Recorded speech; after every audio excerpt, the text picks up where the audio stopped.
is a good segue into the guy standing next to Ronnie, Mel. Old Mel, the owner. He's in his plaid shorts and knee-high navy socks. Old Mel's with his white boat shoes. Pushing 80, chomping on a cigar. The thing I love about summer camp movies is the owners always seem like they're the least bit interested in kids or activities. Like, why would they go into this business? And they're always like money, like the businesses are always tanking. They're never bringing in money.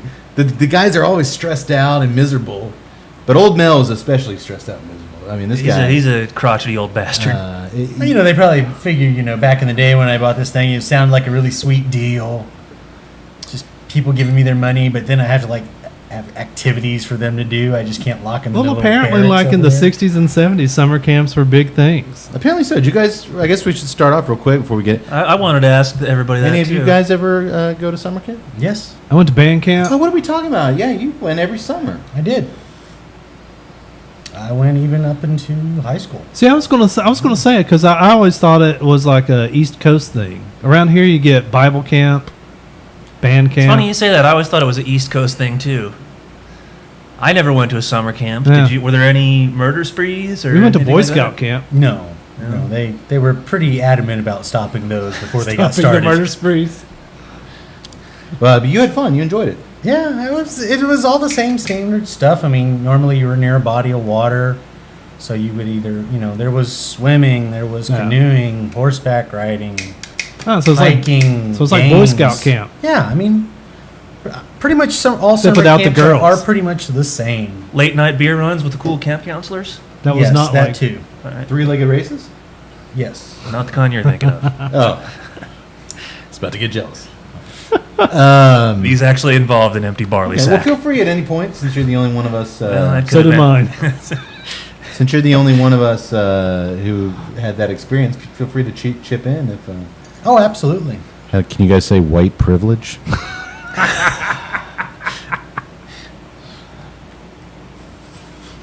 Don't put Cody in the corner. Oh crap, Cody, you're in the corner. I am. He is in the corner.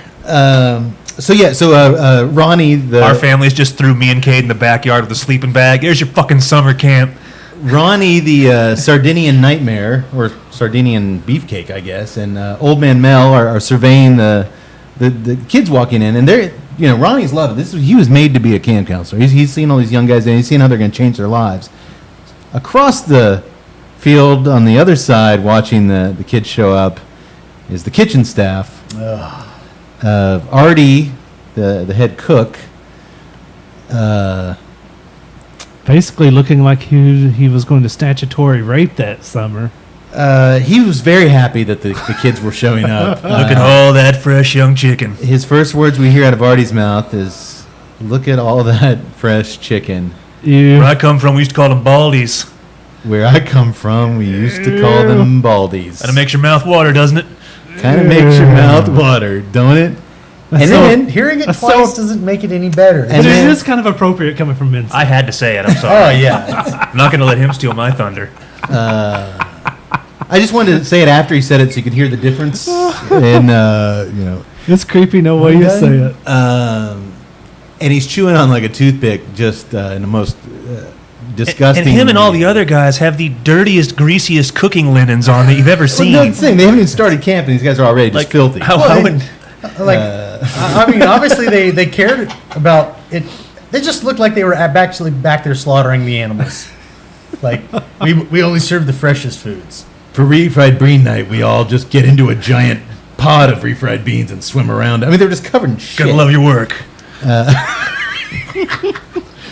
But there's one somewhat seemingly sensible assistant head cook, Gentle Ben. Gentle Ben.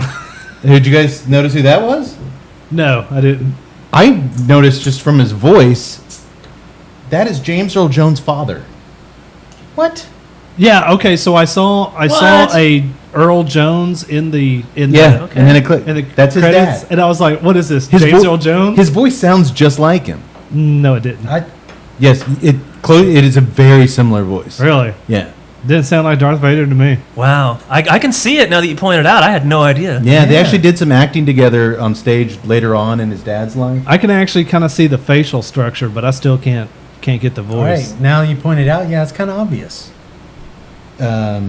So I think it was like John Earl Jones. you know, I didn't even make that connection. Yeah. So, but Ben kind of laughs off Artie's, pedophile instincts. Just like they're so young, they wouldn't even. Or I'm sorry, James Earl Jones. They're so young, they wouldn't even know what you're talking. Yeah, you're right. He doesn't sound anything like James Earl Jones. No such thing as being too young, Ben, old buddy. You're just too old. You're just too old. And the other three guys just don't acknowledge anything. I wouldn't either. I'd just be like, well, if you're working there for this wasn't summer job for these guys. These were their jobs. Probably thinking like, if I call this in, I'm going to lose this job and I really need it for parole or something. Well, the other three dudes. So I was going to say, my parole officer isn't going to like this. I think they're just numb to anything at this point as their role as full-time summer camp dishwashers. They got enough problems. As Artie's apprentices? They're Artie's, it's a craft, their apprenticeship with Artie. But it's just, between Ronnie, I thought just these watching the campers come out. Between Ronnie the bodybuilder, that miserable old bastard, Mr. Caustic, chomping on a cigar, Artie the pedophile, old Ben, the real stereotypical, shucks, and then these three just weirdos. I thought it was a kind of nice eclectic mix of. It was. I mean, it was. I'm not saying they were well acted by any means. Oh, no. Look, he was already coming around. No, I will not come around to this movie. Well, next I know it was good acting by whoever played Artie. He scared the shit out of me. Boy, he was actually, yeah. I would. No, I will say that. Yeah, but it was a little too good. Whether he knew there was a camera if pointing he was on him that good of an actor, we would have seen him in other things. Exactly. In '85, he was put into prison. Funny, the thing was that the director never actually wrote any of that. He came up with it on his own. He went on to lose 150 pounds, and we know him now as Jared from Subway. Too soon? Far too soon. Oh, boy. Thanks. I was going to make that one. I'm trying to figure out how you're going to say the root beer is not strong enough to erase that from my memory. Thanks. That's what the kids at Jared's house said.